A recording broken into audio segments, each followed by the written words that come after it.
Hello, everybody. Welcome back to the Diamonds and Buckets podcast. Lots to talk about today, and we will get into it in just a minute. It's it to Jenkins for the championship.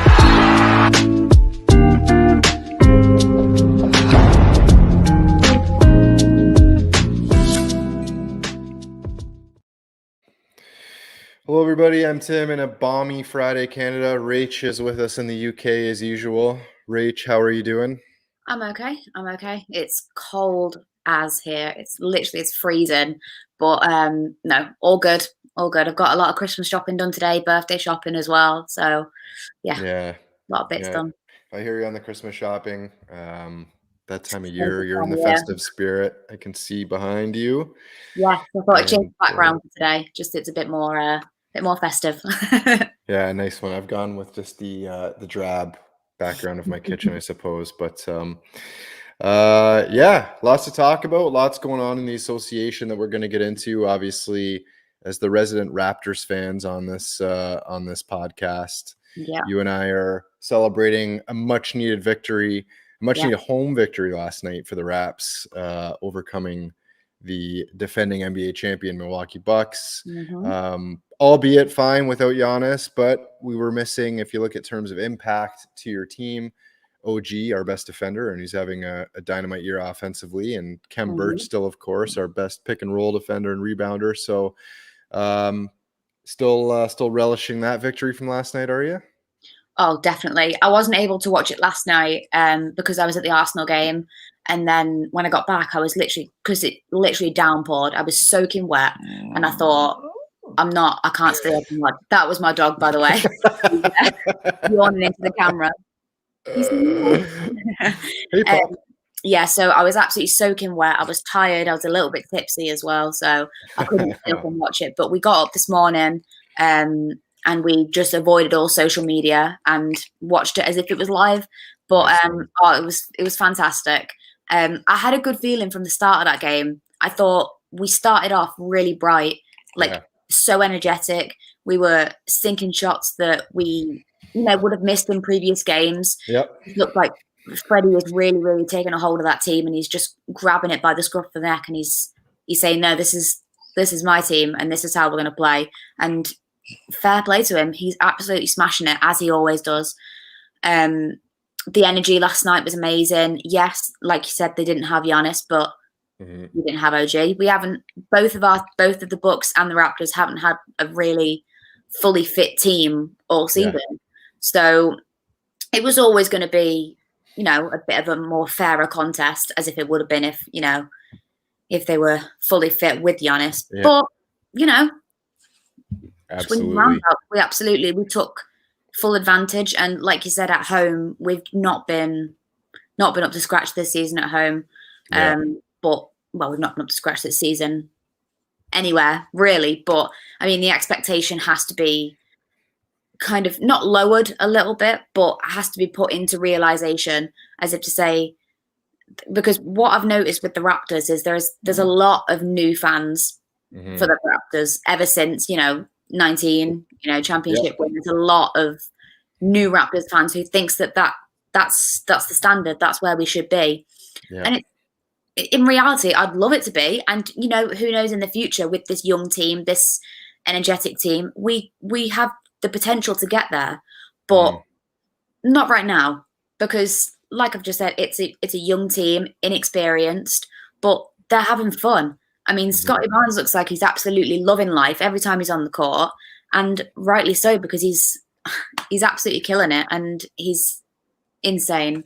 But the expectation does need to be just lowered just a little bit, just to save the stress of having to wake up to a loss when you should have really been winning games. But I mean, we're not a top team at the moment, but who knows in the future. We're on our way up, and you're right about expectations. Let's hope that they can just get healthy and start building on victories like that last night. Couple comments in as well from Andy. We saw a couple. Glad Scotty has started shooting more threes. I saw today, Andy, over the last 5 games, he's shot 42% from 3. at just under 4 attempts a game. So, we heard coming into the draft that shooting was something that he had to work on. It looks like he is putting in that work. We all know the Raptors player development successes they've had over the years. So all things are pointing in the right direction for Scotty. And Niall Kane, evening all, loving the content. Big up. Thank you. Cheers. Thank you very much, mate. Really appreciate that. Right. Well, let's get into it. So a few things to talk about today for sure. And I guess we'll start maybe with last week we talked about championship contenders, and we'll cycle back to those a little bit today. But I guess maybe the first place we're going to go is championship pretenders. So, when you look at, we're a quarter of the way through the season now, so you get a pretty good indication of which teams are going to be thereabouts at the end of the season in terms of in the playoffs and with a chance to make it to the NBA finals and win a championship. When you look at sort of how things are shaking down right now, Rach, like what teams do you look at and say that did you expect more of maybe at the start of the season and are sort of just falling away from the chance that you thought they would have to win the title? I think the obvious one is the LA teams. Yeah, I think both of them, and I know we'll talk about it later when we do kind of like the preview for the LA Derby, as we like to call it over here. Well, I've just been really disappointed. Obviously, I know that the Clippers they've had their injury issues, and obviously Kawhi is out as well, and the Lakers have also had their issues with various, illnesses and injuries, like dropping in and out. Like LeBron's been dropping in and out, AD's been dropping in and out. I've just been a bit disappointed with the LA teams. I thought that they would have been there or thereabouts. The Lakers more so, but then again, you look at the aging kind of demographic of the Lakers team and you think maybe they have run their course. But I mean, in the West, that's what kind of sticks out to me. The East, I'd probably say the Knicks. Maybe they've dropped off a hell of a lot. They had a good start to the season, I thought. And I thought everyone kind of got a wee bit carried away with how well they were relatively doing. But they seem to have leveled out now and they've kind of dropped just a little bit. But yeah, I think that's it really. The LA team, basically. Yeah, for sure. I think I agree with you in the West. You look at the LA teams, particularly the Lakers, with bringing in Westbrook, and that move has just been an absolute disaster. Especially when you look at what they gave up and how Washington's doing with Montrezl Harrell. I mean, basically not playing for the Lakers last year, and now he's become such a key figure for a team in the East that is sitting in third place at 14-8. And yeah, I think in the staying in the East, I think maybe for me too, you talked about the Knicks. I think maybe Atlanta and Boston too have been a bit surprised on what those two have too. I know Boston obviously having some injury issues, but yeah, I've just been surprised. Both those teams sitting at 12 and 10. So that one's a bit of a surprise for me. And then in the West, I would agree with you. I think the LA teams for me have been the biggest shock. You know what you're going to get out of Minnesota. Portland maybe sitting at 11 and 12 is a bit of a shock too. And obviously, they've Portland has moved on from their GM today after an internal investigation revealed just a toxic environment. Not many details coming out about that, but as of yet. But yeah, Portland for me, maybe they've some of that has crept into the performances on the court. But yeah, they've been certainly disappointing. So some of these teams, the Knicks, I don't know what happened to the Knicks. Like you said, they started off well. Obviously, the Raptors, the big road win against them. That viral video, the Bing Bong viral video that was going on with the Knicks fans out front of Madison Square Garden after they beat Boston the first game of the season.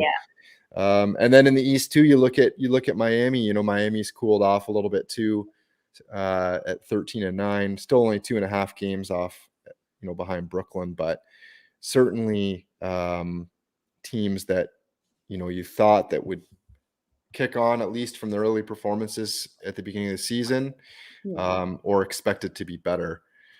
Another Bucks as well in a sense. Yeah. Because obviously they won the chip last year.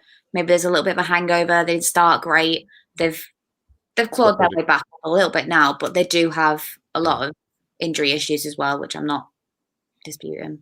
Yeah, for sure. And I think at least you can say with the Bucks, like they've sort of over the last few years, they've really put an emphasis on a good regular season where they seem to be adapting more of the load management. With players not playing back to backs, and really preserving your key pieces and making sure that they don't have a lot of minutes logged, and really just wanting to get into that top four and getting get a home playoff series and then really bring it on in the playoffs. So Trevor's in. Evening, Rachel. Looking great as always. Is there actually any sport that you know nothing about? I don't think there is. She's very knowledgeable. I follow wherever LeBron the GOAT plays. Come on, the Lakers. By the way, Rachel, Kawhi or Lindelof? It's got to be Kawhi. Come on. I mean, Lindelof hasn't won the Premier League for us yet, but it's coming. That Trevor's asking about, what is all this about LeBron and this COVID fiasco? Might as well get into that one now. So obviously tonight is the LA Derby, as Rach touched on. And is it really going to be as big a game as we thought it was, though? Because ESPN has now dropped the game from primetime because LeBron and Kawhi are both going to be sidelined. Both teams, coming into this game, Lakers sitting at 12-11, the Clippers are at 500, sitting 6th and 7th in the East. Is this really as big a game as we're making it out to be, or as people are making it out to be, Rach? No, I mean, when you look at the two teams, obviously there's going to be like fire and passion because it's a derby at the end of the day. It's both LA, they're both fighting for their kind of respective passion, so it could turn itself up. But I think the way that they've been playing this season, it's just shaping up to be a little bit of a dull one. It could be close though. It could be, end to end, because they both have their injury issues and they both have their own issues. They're not much apart in the standings. Obviously, with LeBron and Kawhi out as well, that's huge for both teams, because that's massive MVP players there you've got dropping out. But I think I fancy the Clippers to edge it tonight. I just think that Reggie Jackson, Paul George. Yeah, Paul George, that's it. Oh my God, so many names in my head. I do think the Clippers will just edge it tonight. Yeah, I think I'm probably with you on that. I think if you look at what the Clippers have, they've probably got a bit more depth as well. And that's been the biggest problem for the Lakers this season, is when LeBron is out, and when LeBron and AD have been out. Where is that secondary scoring going to come from behind Russ? So I think I'm probably going to go with the Clippers as well. I thought we could rename the LA Derby LA United versus LA City. What do you think?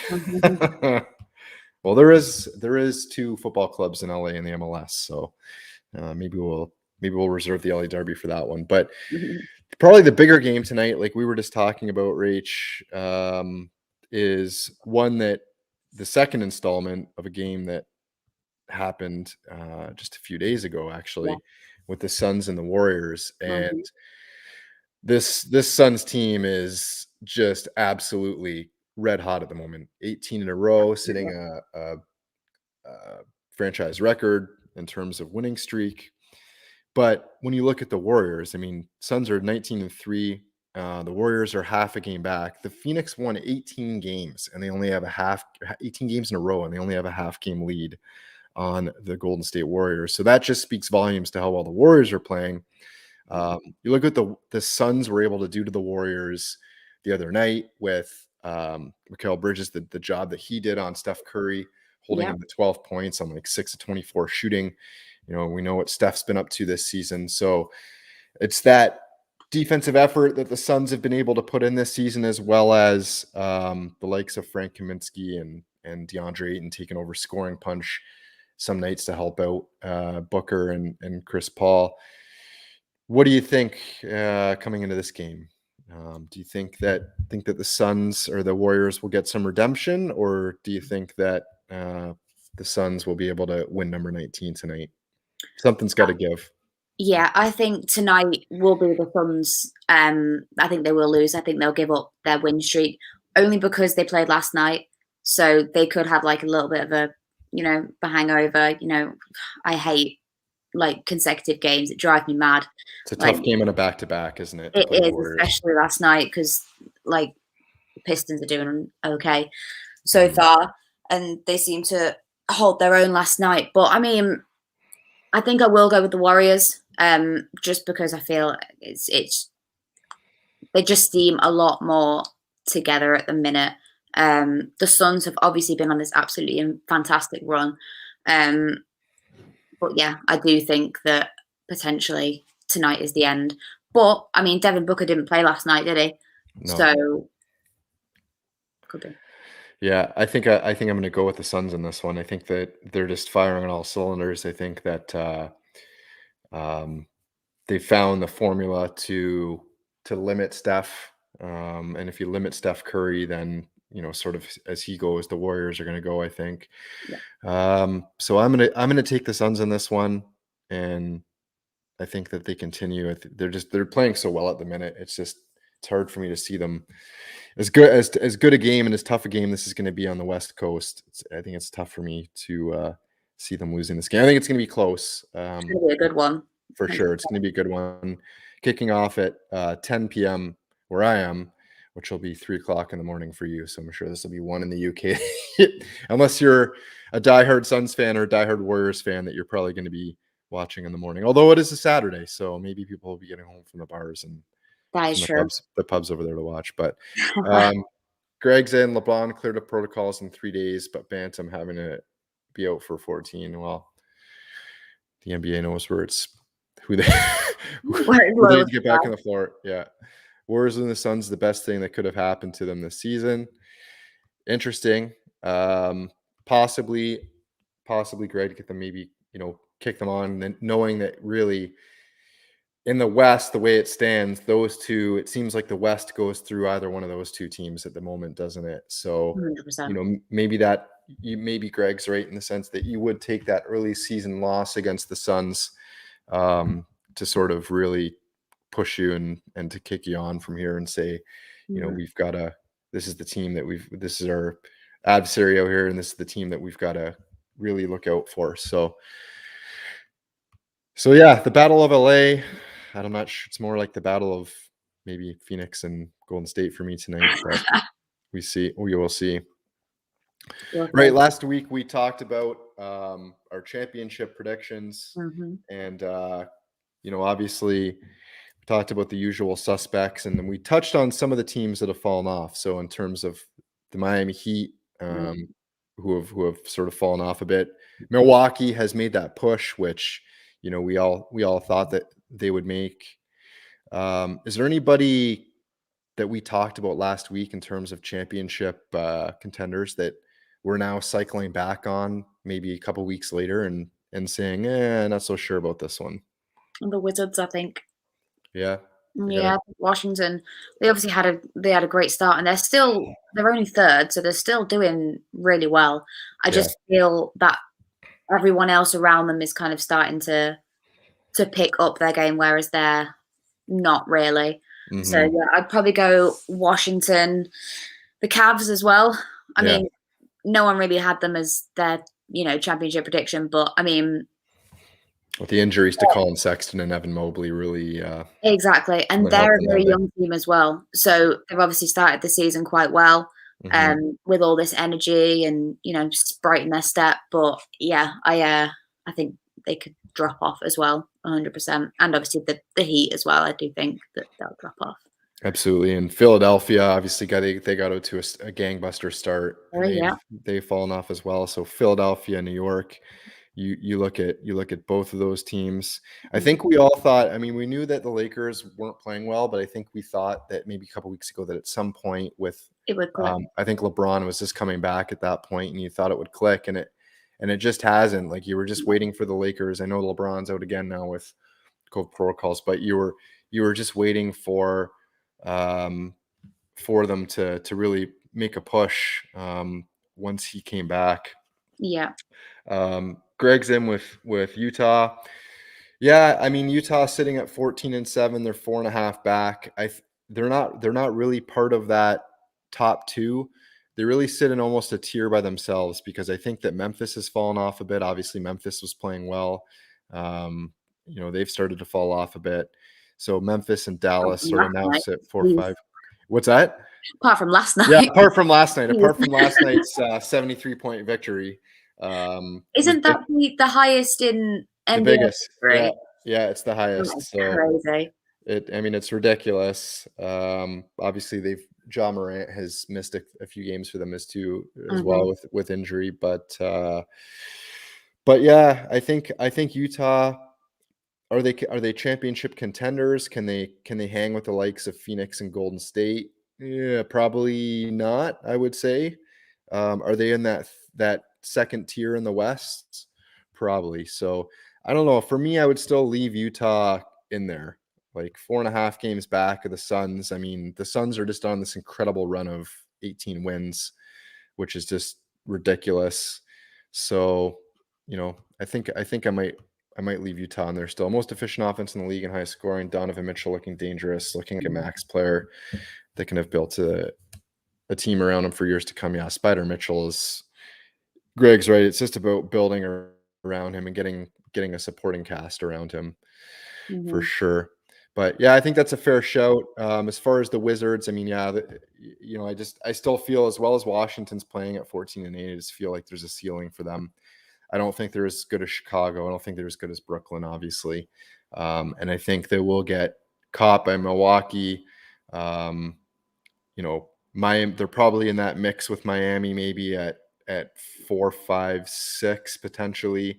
But then if Atlanta and Boston can figure it out, you've got them we're only a quarter away through the season, so we'll see. And if Philadelphia can work out a trade for Ben Simmons, then who knows there as well, right? I mean, if they can figure that out and bring somebody in to change things around, then who knows with Philadelphia. Reese is in the house. Hey, Reese, how's it going? Hello. If you haven't seen Reese's new wrestling podcast, the Steel Chair podcast, he's had some great guests on, some good stuff. I remember being at WrestleMania when I was a wee lad here in Toronto and watching the Ultimate Warrior fight Hulk Hogan. So, Reese, maybe you can do a podcast on that one. Right. Do you think, when you talk about the Nets, do you think that they would be able to mount as much as a championship challenge without KD and Harden? Without them? No, not at all. Not without them. I mean, you're missing Kyrie, Harden, and Harden. I just don't think, I don't even think they can match. I think you need Kyrie back. I think what we saw I think we saw it last year in the playoffs with when Harden was out and KD trying to do him as superhuman as that effort was from KD. Yeah. I just don't think that. I think if you're missing both of them, Harden and Irvin, it's really, really tough, as we saw last year, almost impossible. And I think if you're missing all three of them, it's impossible. I think the East has some pretty good. I mean, Chicago's gotten so much better. Washington's gotten better. Milwaukee, I mean, we all know Milwaukee last year against the Nets without those two players, without Harden and Kyrie, and how difficult it was. So what do you think? I only mentioned it because I saw, I think it was like a poll on Twitter or something, just saying Nets fans believe that they would be able to do it without them. And I was just like, how? How is that possible? I was like, right, okay. I feel like I need to get a second opinion on that. But no, I don't believe it. But yeah, you know, when people go on a massive run and, you know, they get a little bit too cocky and they think, oh, we're amazing. Yeah, no, I can't. To be honest, I can't see it happening. There's actually talks coming out today that the Nets are still looking potentially for a deal for Kyrie, who doesn't remain any closer to getting vaccinated. It seems like so. It looks like maybe they'd be taking offers for him if the right deal came along. So, yeah. So, last topic of the day. A bit of a shorter show today with this the half hour, but we will. By the way, folks, we have. If you haven't seen us tweeting out about it, I think I can make it official. We don't know for sure when he's coming on, but we're going to have Eric Smith from the Fan 590. Has a show on the Fan 590 here in Canada. Has covered long time coverage of the Raptors. So does the Raptors play-by-play on the radio. Terrific show. Like I said, his podcast is Smith and Jones, which he does with another member of the Canadian sort of basketball fraternity over here, Paul Jones. Really good stuff. They had Javon Shepard on yesterday talking about Canada basketball, and then some really good guests. So you can find their podcast across all of the major podcast platforms, but we will have Eric on at some point. We're just working out when specifically he's going to be coming on. We've also got some more guests, hopefully, that we're lining up in terms of media and fingers crossed ex-players, and also some more UK basketball fans that will be coming on as well. As much as we love the Raptors, we need to kind of expand a little. We got to expand debate rather than just a Raptors loving, which is exactly this comment. Absolutely, for itself, really. Absolutely, and it's a good segue there from Andy into our last topic of the day, which is our Rookie of the Year, and who is right now, quarter way through the season, like we said, who is our favorite for Rookie of the Year. And I think maybe you guys might be able to guess that Rach might, and I might have a little bias here, but we will go through the usual suspects and who is having. There's no one even comes close. It is true. I mean, we are going to go full in on the Scotty Levin because it's Greg. There's no Clippers fans here to keep us in check. There's no one to rein us in. Yeah, exactly. So, but coming in, I think at the start of the season, particularly, I mean, let's go back all the way to the NBA draft when you looked at the players that everybody was talking about, right? In the top four, and you had Jalen Suggs, Evan Mobley, Cade Cunningham, obviously potential number one pick, and of course he went number one, and then Scotty Barnes. Scotty Barnes came in at fourth, and that was really, I guess you'd say, the top four, but maybe people had it more of as a top three, and then sort of Barnes was just outside of that echelon of players.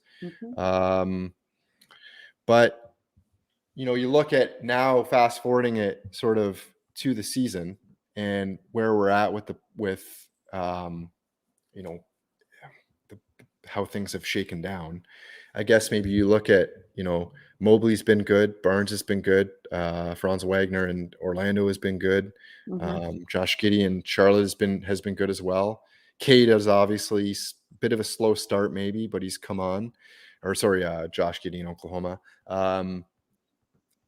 Jalen Suggs still doing his thing, but maybe he's sort of fallen outside of that conversation for the moment.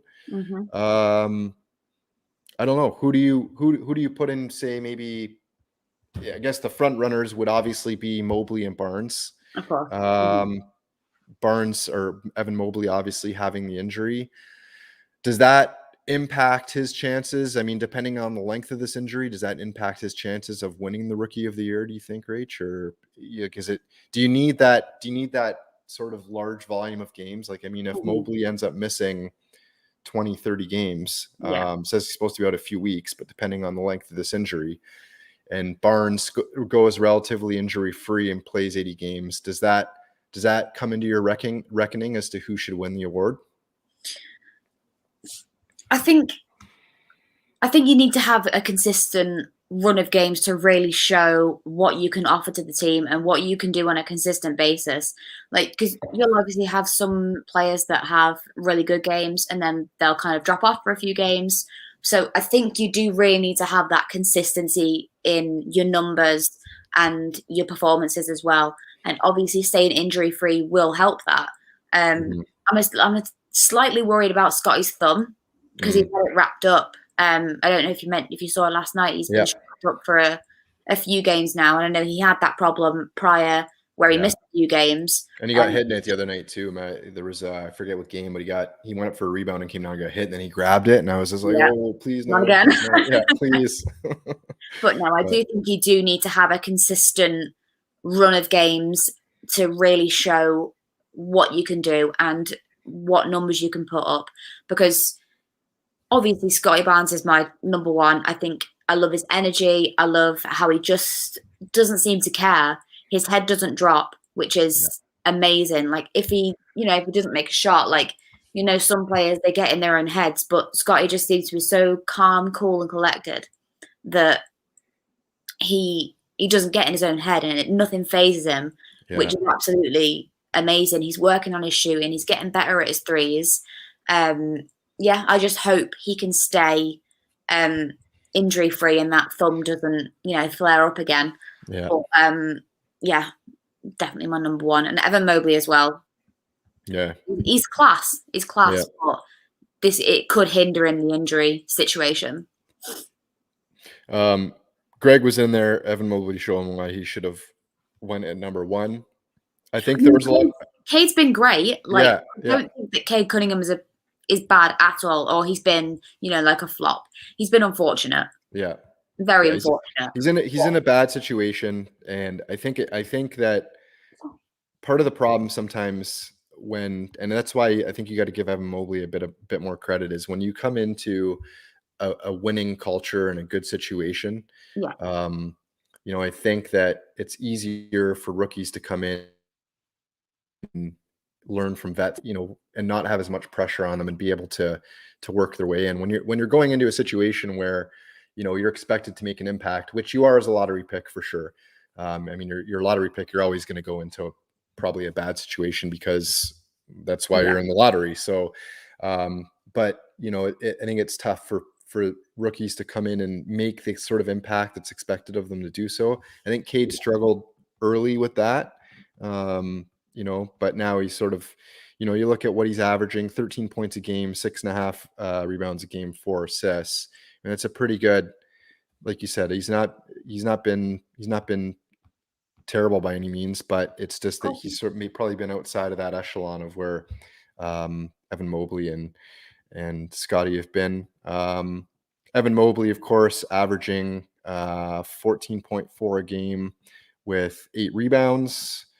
The Cavs are, I feel like the Cavs are sort of on the same type of trajectory that the Raptors are on, in terms of good young team, play hard, get after it defensively.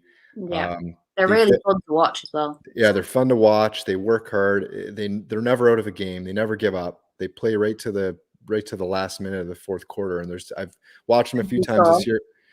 Yeah, we know very well. Yeah, we know that we found out very well how hard they play, and then I've seen them do the same thing a couple times over the last few games this season before the injuries sort of started. And maybe that's why you're seeing the likes of some of these injuries creep up for us and them, is that just the way you play. Like when you're after it that hard defensively, and it's so chaotic, and you're all over the place trying to get tips and steals, it makes it really, really difficult. But when you look at what Scotty Barnes did, 15.2 points per game, or what he's doing so far, 8.3 points per game, and just the jump he's making with his shooting. We touched on his 3-point shooting a little bit a while ago, and I also, the part I like the most about it is that he's often guarding the other team's best player. Against the Celtics, he was guarding Jaylen Brown when Jaylen Brown was hurt. Jason Tatum. When they played the Celtics, he would have been on Giannis last night. He would have, at some point in that game, he would have been on Giannis, guarding Giannis. Like, he's taking on these assignments and guarding their best player. And, I thought maybe when they drafted Scotty Barnes, obviously didn't see him in the D League, but you thought that he would, the G League, you thought that he might be sort of weaned in and not given as much responsibility, but like they're going to him at the end of games for shots. They're going into him. They're putting him on as the, like, as a good defender, especially with OG out. They're putting him on other teams' stars at the end of games when they go to, say, a 1-4 spread or he's in a pick and roll situation. So that's the one thing I really like about Scotty Barnes, and he just seems to be taking the challenge on. So I would agree. I think that all of the comments that you've heard from experienced players like KD, he's been massively complimentary of Scotty, and I know a lot of others have as well. He just looks built and ready. Some rookies come in and they look like, they could maybe beef up a little bit, or they need to get ready for the NBA. But Scotty just looks like he's just taking it all in his stride. And to be honest, Reese, I actually think that Scotty would be the surprise. I was going to say, I totally agree with you. He wasn't in that, the Jalen's, Cade. Yeah. He wasn't in that conversation, really. So I think that the surprise one would be Scotty. I know we're talking about him now as if to say there's absolutely no doubt about it. He's been insane. But he would be the surprise if you look at what was being said at the start of the season and who was going to flourish at the start of the season. So I would go with Scotty with that question. Yeah, I would agree. I think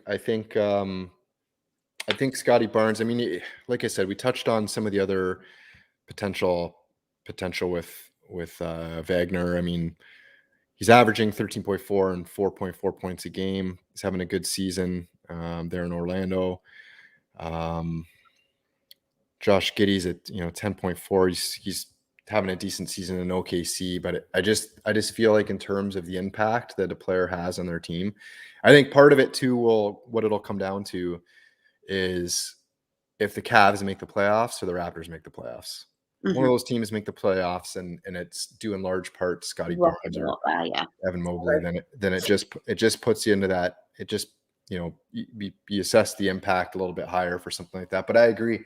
I think Scotty Barnes would be a surprise, absolutely, and I think he's going to win it. I think if he stays on this trajectory, the only thing you battle with young players is consistency. So is he going to have a bit of maybe a dip in form at some point in the season? Potentially. We've kind of seen it already, though. Yeah. So the start of the season, when he wasn't playing with Pascal, because like I said last week, they're very similar players and they really need to learn how to play with each other. But they seem to be, hitting a little bit of a kink now. They seem to be getting there. Yeah. But at the start of the season, when Pascal was out, he was absolutely killing it. He was putting up numbers galore. He was absolutely smashing it. And then when Pascal came back, you saw he did drop off a little bit. Yep. But he seems to be getting those numbers back, and he seems to be becoming consistent with his numbers as well, which is all you'd love to see.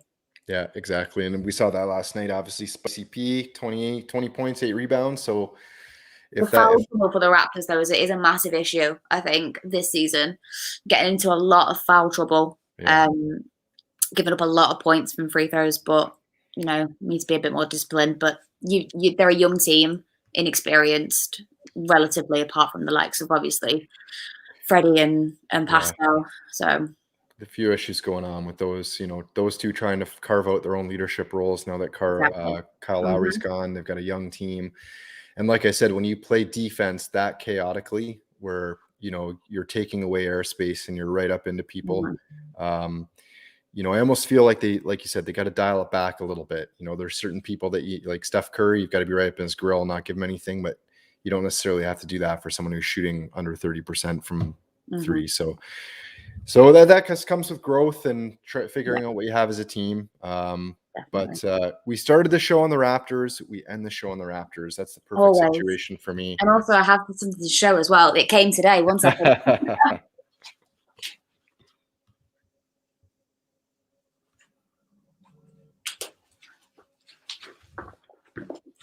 It's my Christmas jumper. Yes. Oh, that's so ironic because I have an ugly sweater Christmas party coming up, and I've been frantically trying to find a Raptors sweater or jumper It's on the NBA website. It was literally £20 because they're obviously trying to sell them off for Christmas. So I gotta find them within 2 days. So I'm excited to wear it tomorrow, and there'll definitely be a picture going up. You love to see it. See, that's why, Rach, that's why you're my favorite, because you rep the Raptors. Greg, I love you, but it's just with the Clippers, man. Can't compete. But hopefully we have you back next week. Nothing but love, Greg. Hopefully we have you back next week. Yeah. Thanks for the comments. And like I said, folks, follow us on Twitter, Dimes and Buckets Pod. You can see it there. And you can keep up to date with all of the guests and content that we're going to have coming up. Hopefully good things coming up. Hopefully we'll get some more college basketball shows on here as well and get some guests on for that. Massive win of the night with Duke Gonzaga, which was great to see in a potential number one overall pick battle in that game. So tremendous stuff. Rach, thanks for joining us again. And hopefully we will see you all again next Friday. And thanks for everybody who tuned in and got your comments in. See you later. Thanks, guys.